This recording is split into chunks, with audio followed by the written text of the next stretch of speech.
Chris here, the RC Geek. Welcome back. As I teased a while back in my E-Flite UMX A10 flight review video, I've been really having a lot of fun with the UMX Pitts airplane. And so I wanted to put together a flight review video for it. E-Flite has really built up an awesome line of UMX airplanes. And this Pitts is one that I had been eyeing for a while. And when they came up on sale a while back, I quickly picked one up. I'm glad I did because the airplane is an absolute blast to fly. Now the full-scale Pitts is a pretty iconic aerobatic airplane, and what's interesting is that the aircraft that are campaigned by both Sean Tucker and Skip Stewart are based on the Pitts airframe. Highly modified of course, but still based on the Pitts. So that tells you a lot about the design, and those guys do some pretty incredible flying in those airplanes. So trying to replicate that in small scale is always a fun challenge, and this tiny little Pitts does an absolute great job of it. Anyways, let's get down to the details on this UMX Pitts. It really is an awesome little airplane. So, let's go!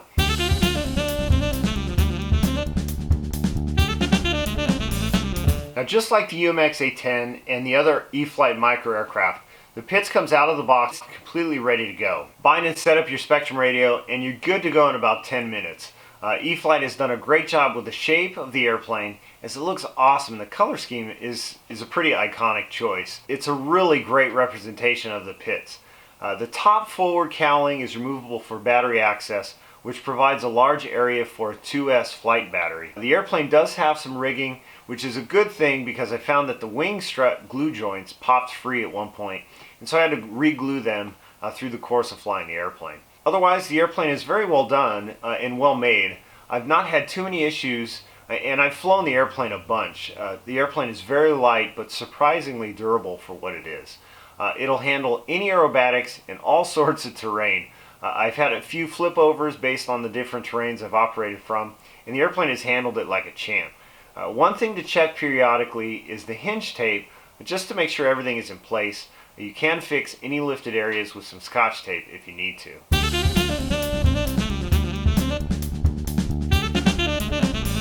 Now the manual recommends setting up the rates at 100% endpoints and 70% endpoints for low rates. I found through flying the airplane that the 100% rates were the best. This gives you plenty of throw for crisp aerobatics. I have about 10% or so exfil all around on that too, which they also recommend. Just like the A10, these little servos don't handle being commanded beyond 100% endpoints, so just remember that to avoid burning up any servos. For CG, it is right per the manual, which is about 32 to 33 millimeters as measured from the upper wing leading edge root aft. I'm using a 2-cell 300 milliamp hour pack, which is placed in the nose through the cowl hatch, and this works very well. The airplane doesn't feel nose heavy to me, and the flight times are pretty awesome, being well over 5 minutes. The pre-installed Velcro is pretty fine. It doesn't seem to stick all that well to my industrial strength stuff, but I haven't ejected any batteries from the airframe yet, so it must be doing okay.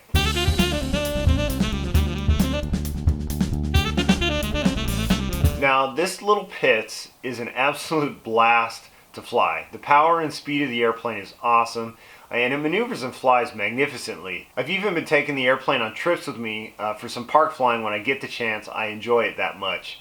The power maneuverability is such that you can fly relatively easily in a confined space if you need, so it's really good for most flying spaces. It is a little quick at full throttle and has great vertical pull, so use each of those according to the space you have available. Now in terms of aerobatics, it'll do anything the full size can do in any combination your thumbs can input. The maneuverability is really great. Now with the AS3X, it handles winds very well. Better than some of the UMX airplanes I've seen, actually. Now, my favorite maneuver with this airplane is the knife edge. The airplane will literally knife edge for days. Right, left, doesn't matter. It'll just lock in forever, and it's awesome. One thing I did do was to tweak the prop just a touch to give it a little more pitch. Just twisted it by hand. I don't know if it's doing much, but the vertical performance is pretty darn good. Having this airplane really makes me want a larger Pitts in my hangar. So here's a short little flight video of the Pitts in action. If you want to see the full uncut video, you can click the icon in the upper corner as there's a link there. Check it out guys, and then we'll wrap this up.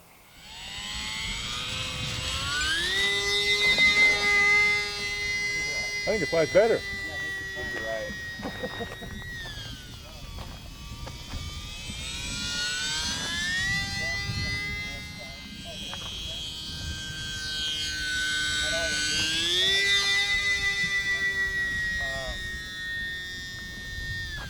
Got everything but the gear in it, but I got to figure out. Is that on the top too? I'm not gonna fly today.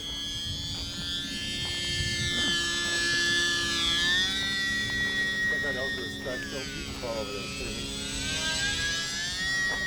Sometimes little scale details.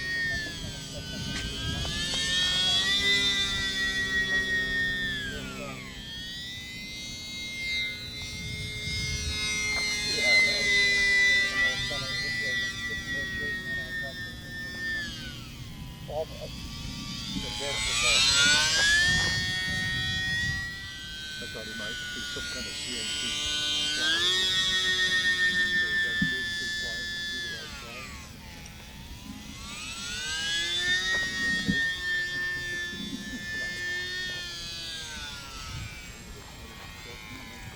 No, just do it. There's some reason